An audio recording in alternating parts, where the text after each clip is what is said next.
fifth president in the United States, the fourth president to face impeachment in the history of our country.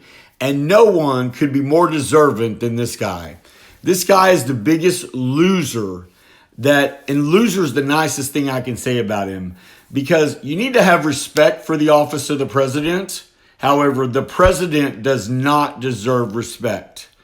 So everybody out there, understand that this impeachment is really, really serious, and it's not any fun for Nancy Pelosi and for Adam Schiff to go through this, because trust me, I did want to play something for you, and I don't know if I can do it right now.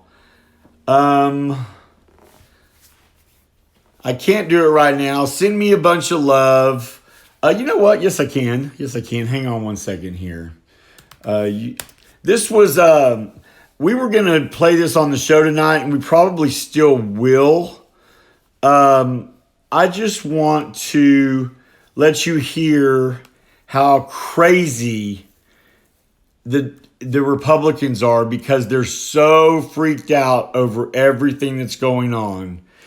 And you can always know when things aren't going the way that they want them to be going, because they start losing their ever-loving mind. And, Fox News is the entertainment place. Fox News is fake news. So understand that every time you hear Donald Trump talking about fake news, he's talking about Fox News. And because Fox News is actually banned from Australia because of them not being real news. Guys, I see everybody, and I'll wave to everybody here in just a minute.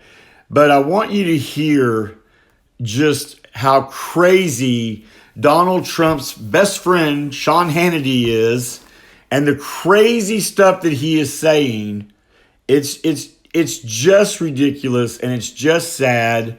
But, there's just no way to do anything and defend this president anymore. So you're going to get to hear just a little bit of it, and let's do it. Welcome to Hannity. Just kidding. No, I'm not kidding. Hold on. Here we go. This is Hannity. Remember, Sean Hannity and Donald Trump are butt-buddy friends. I'm kidding.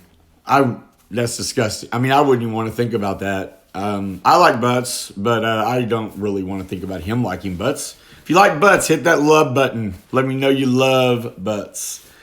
But this is Sean Hannity, Donald Trump's lapdog. I mean, he's got his head so far up Donald Trump's ass, I'm not sure where Donald Trump ends and he begins.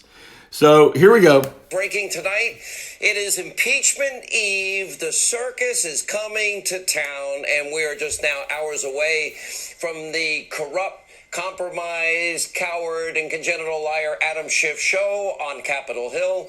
Brought to you by him and his fellow raging psychotic Democrats and their top allies in the media mob. First, know this. This is important. Everything you're going to see in the next 2 weeks is rigged. This is a phony show trial. There is zero due process, none.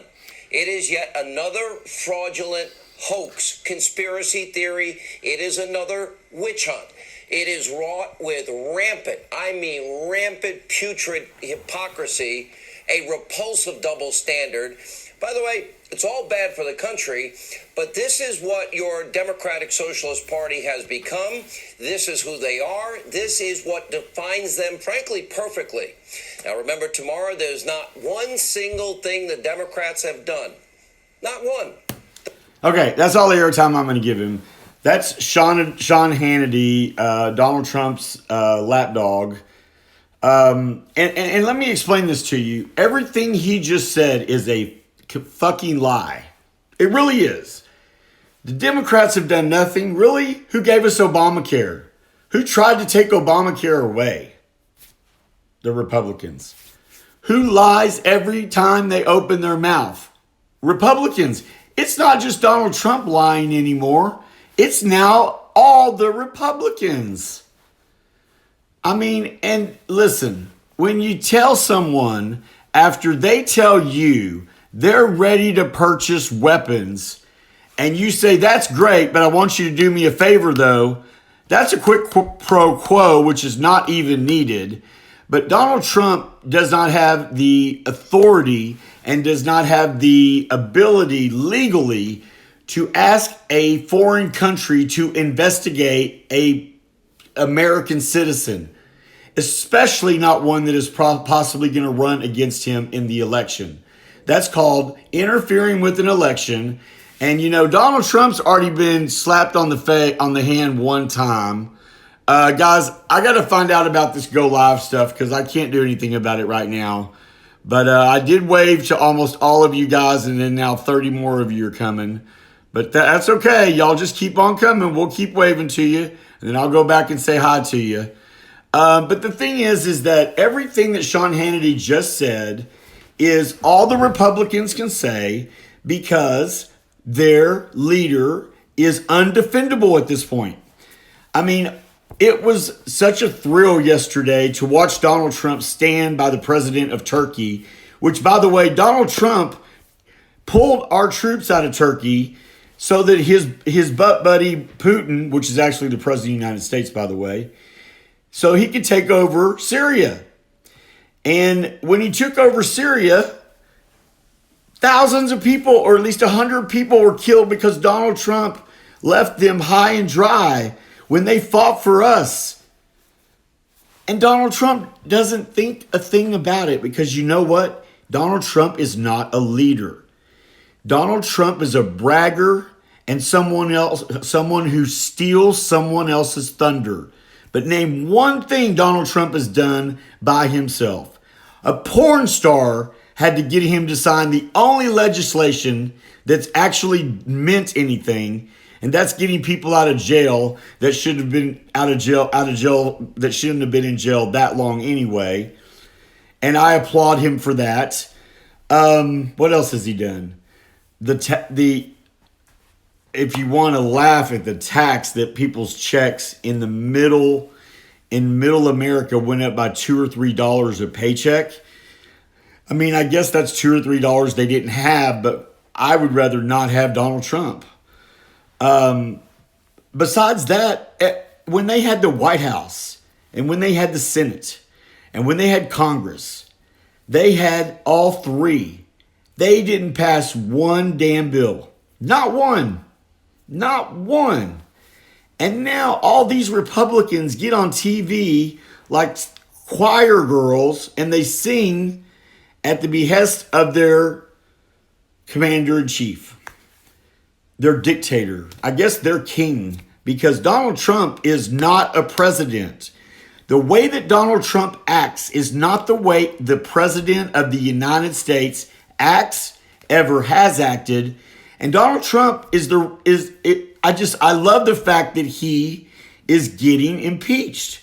And make no mistake, no matter how much the Republicans yell and scream, and no matter how much they want to put everything down, the fact of the matter is he's going to be impeached. Now, I'm sure all of you guys have heard of Kellyanne Conway's husband, George Conway. I love this guy to death. Mind you, Kellyanne Conway is the blonde crazy woman that is counsel to the president. I don't even really actually know what she does because she looks like she's on drugs half the time.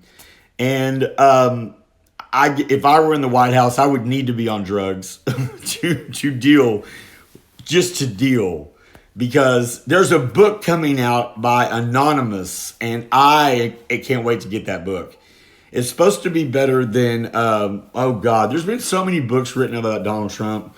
He's made so many people rich, and including his family, and including him.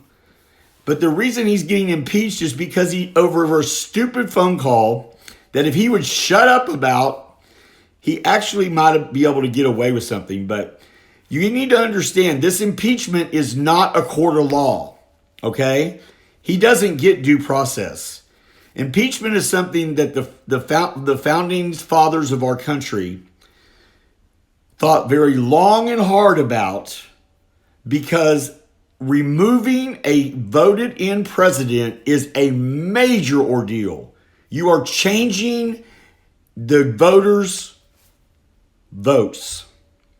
However, Donald Trump must follow the law. On January 20th, he raised his right stubby little fingers and he swore an oath to his office. And he has sold his office out. And it's just that simple. And I want you to listen to how Kellyanne Conway's husband actually talks about. He never goes on TV, but he actually goes on TV to talk about this. And it's important. It's important that we hear this. Boy, would I like to be, and I am trying really, really hard to get sick. So I'm going to try to not talk at all after I'm done doing this post. But listen to him because it's crazy. George Conway, thanks for being here. And thanks for having me. So what is Thank you, MSNBC. legal definition of what he did that's impeachable? Well, that goes to the very heart of what a high crime and misdemeanor is. I mean, there are two ways to look at it. The first, the way I prefer to look at it, is the holistic view. And the holistic view is that when Kellyanne Conway's husband, president, her wife is working with the president. And you swear to faithfully execute the office of President of the United States. And also the Constitution provides, it uses that those words, faithfully execute, in reference to faithfully execute the laws. And when you take on that duty, and the framers really took oaths seriously, you are promising to take that awesome power that's being thrust upon you and use it for the nation's benefit and not for your own benefit. And the problem with Donald Trump is he always sees himself first. Trump is all about Trump. And that's why it was inevitable he'd get himself into the soup once again. And that's what this is all about. He was using the power of the presidency in its most unchecked area, foreign affairs, to advance his own personal interests as opposed to the country's. There's emotion in your voice, not when you talk about Donald Trump, but when you talk Which about is reassuring. the country. What are your concerns about the country? That he will speak his mind. My concern about the country is that so many, I mean, we talked in that op-ed, Neil and I, about the Congress needing to do its duty and the president not doing his. This is about the country, people doing the right thing by the country and not by their party. And this is about telling the truth about what really happened and not about party loyalty. This is about putting the country, the law, truth above partisanship. And you know what, Republicans? You hear that? It's putting country over your damn party. Now, you can ride Donald Trump's coattails over the cliff, which is where he's headed, or you guys can wake up and actually do your job. You actually all should resign because your attacks on Hunter Biden. Hunter Biden's not running for fucking president. He's just a normal kid of a father that was vice president. And I'm going to tell you right now, I'm going to make a prediction right now. Mayor Pete's going to be our nominee. And it's because he's the most qualified and he's just shooting up